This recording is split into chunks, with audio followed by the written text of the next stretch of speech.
नमस्कार. मागच्या 2-3 दिवसापासून जी युद्धजन्य परिस्थिती निर्माण झाली आहे यावर माझं काय मत आहे हे ऐकण्यासाठी अनेक लोक उत्सुक होते. अनेकांचे मला फोन येत आहेत, काळजी घे, कारण की मी भारतात नाही आहे. मी आत्ता व्यवस्थित आहे, इथं काहीही प्रॉब्लेम नाही. तुमच्या सगळ्यांच्या काळजीबद्दल आणि तुम्ही केलेले मला जे काही फोन आणि मेसेज होते त्याबद्दल सर्वप्रथम मी आपल्या सगळ्यांचे आभार मानतो. दुसरा प्रश्न होता अनेकांचा की मी भारताबाहेर आहे, युद्धजन्य परिस्थिती आहे, आता इक्विटी मार्केट्स किंवा म्युच्युअल फंडमध्ये काय करावं. मित्रांनो, लक्षात घ्या की ज्या वेळेस आपण गुंतवणूक केलेली ही लाँग टर्मसाठी आहे. मार्केटमध्ये मागच्या जर आपण 1990पासून 2026पर्यंत जवळपास 36 वर्षामध्ये अनेक युद्ध बघितलेली आहेत, अनेक युद्ध झाली आहे. मागच्याच वर्षी आपण पाकिस्तानबरोबर सरळ सर्जिकल स्ट्राईक करत ऑपरेशन सिंदूरचंही युद्ध बघितलेलं आहे. आपण त्या युद्धामध्ये इन्वॉल्ड असतानासुद्धा मार्केटने ऑल टाईम हाय दिलेला आहे. ओव्हरऑल माझा प्रॉस्पेक्टिव्ह थोडा वेगळा आहे. लक्षात घ्या, युद्धासाठी 2 गोष्टी लागतात, एक डिफेन्स लागतो आणि दुसरी रणनीती लागते. आता पॉलिटिकल आणि जिओपॉलिटिकल रणनीतीसाठी आज इराणकडे कुठलीही लीडरशिप, स्ट्रॉंगेस्ट लीडरशिप ही पहिल्या दुसऱ्या लाईनमध्ये नाही आहे, कारण की ते सगळे अनफॉर्च्युनेटली एका अटॅकमध्ये मारले गेलेत, शहीद झालेत असं आपण त्यांना म्हणूया. बघा, आता युद्धाचं काय होईल, कोण बरोबर आहे कोण चुकीचं आहे ह्याच्यावर माझा वाद नाही आहे. माझं एकच मत आहे, जो आपल्या देशासाठी लढताना गेला तो आपल्या सगळ्यांसाठी शहीद झाला. मी कोणालाही ह्या स्टेटमेंटमध्ये सपोर्ट करत नाही आहे, कोणालाही विरोध करत नाही आहे. मी माझ्या मार्केटबद्दलचा विचार करतो.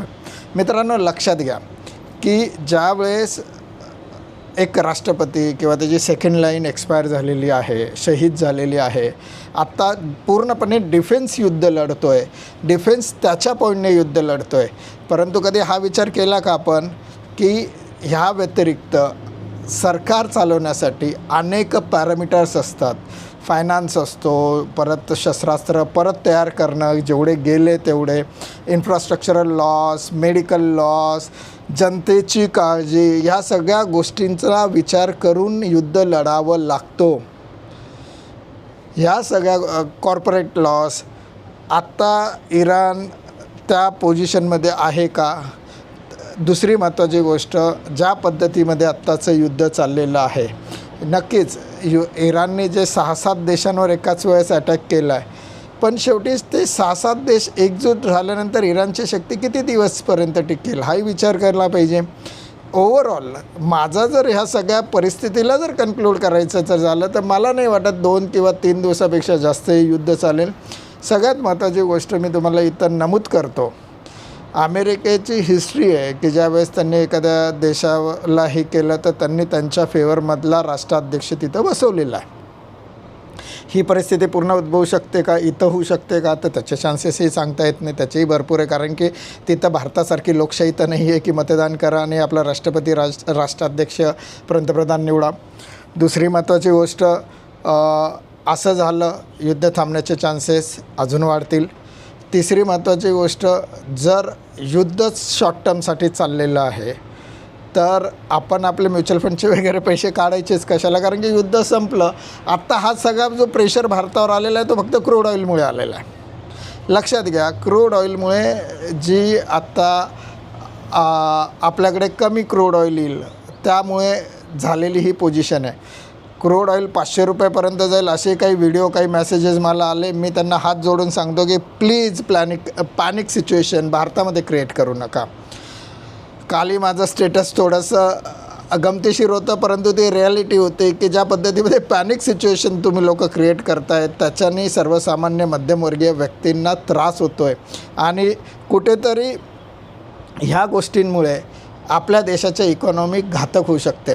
आपण म्युच्युअल फंडमधले पैसे आत्ता काढणं चुकीचं आहे. आपल्याकडे जर पैसे असतील तर पैसे टाका. माझ्या मते कुठल्याही परिस्थितीमध्ये मार्केट 24,150च्या खाली जाणार नाही. सो डाऊनसाईड रिस्क आपल्यासाठी मॅक्झिमम 3%ची आहे, परंतु अपसाईड रिस्क आपण 26,278 जरी म्हटलं तर 7 to 8%चे, कारण की आत्ताच्या लेवलपासून इकडनं 6 ते 7% मार्केटवरती मिनिमम आहे. आपलं जे टार्गेट आहे दिवाळीपर्यंत 30,000 ते इंटॅक्ट आहेच. त्यामुळे आपण म्युच्युअल फंडमध्ये गेलेली गुंतवणूक ही शॉर्ट टर्मसाठी नाही आहे. Stay invested. टेन्शन घेऊ नका. माझं युद्धावर पूर्ण लक्ष आहे. मी प्रत्येक गोष्ट बारकाईने ऑब्झर्व करतो आहे. जरी मी भारतात नसलो, मी माझ्या कामावर 24 तास कॉन्सन्ट्रेटेड आहे.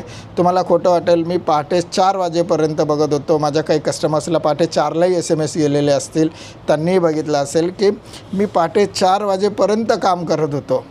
सकाळी उठून माझ्या परत इकडच्या प्लॅन मीटिंग कंप्लीट करून मी आत्ता हा तुमच्यासाठी व्हिडिओ बनवतो आहे. सो मित्रांनो, मी संपूर्ण जिओपॉलिटिकल सिच्युएशनवर बारकाईने लक्ष ठेवून आहे. स्वतःची काळजी करत तुमच्या पैशाची काळजी करतो आहे. ह्याबद्दल तुम्ही शाश्वती बाळगा की आत्ता योग्य वेळे इन्व्हेस्टमेंट करू शकतो. पहिला मुद्दा. दुसरा मुद्दा, आत्ता कुठलंही विड्रॉल करू नका. आणि त्याचं मुख्य कारण तुम्हाला सांगतो, उद्या परवा धुलीवंदनाच्या सुट्टीमुळे मार्केट बंद आहे. त्यामुळे तुम्ही आत्ता रिडम्शन केलं तरीसुद्धा ते 2 दिवसांनी तुमच्या अकाउंटला पैसे येणार आहे. कदाचित तोपर्यंत परत एकदा युद्ध थांबलेलं असेल आणि मार्केट गॅप अप देईल. सो पॅनिकमध्ये येऊन आत्ता कुठल्याही पद्धतीमध्ये तुम्ही विड्रॉल्स करू नका, हे मी तुम्हाला आवर्जून सांगतो. कारण की ऑपरेशन सिंदूरच्या वेळेस मला आठवतो, एक गृहस्थ आले होते माझ्या ऑफिसमध्ये. त्यांना मी भरपूर समजावलं, ऐकलं नाही. शुक्रवार होता तरी त्यांनी विड्रॉल केले आणि सोमवारी युद्ध बंद झालं होतं.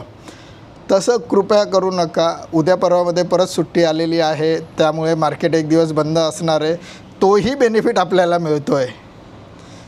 त्यामुळे पुढचे 2-3 दिवस न्यूज चॅनल फक्त माहितीपुरतं ऐका, त्याचा पॅनिक होऊ नका.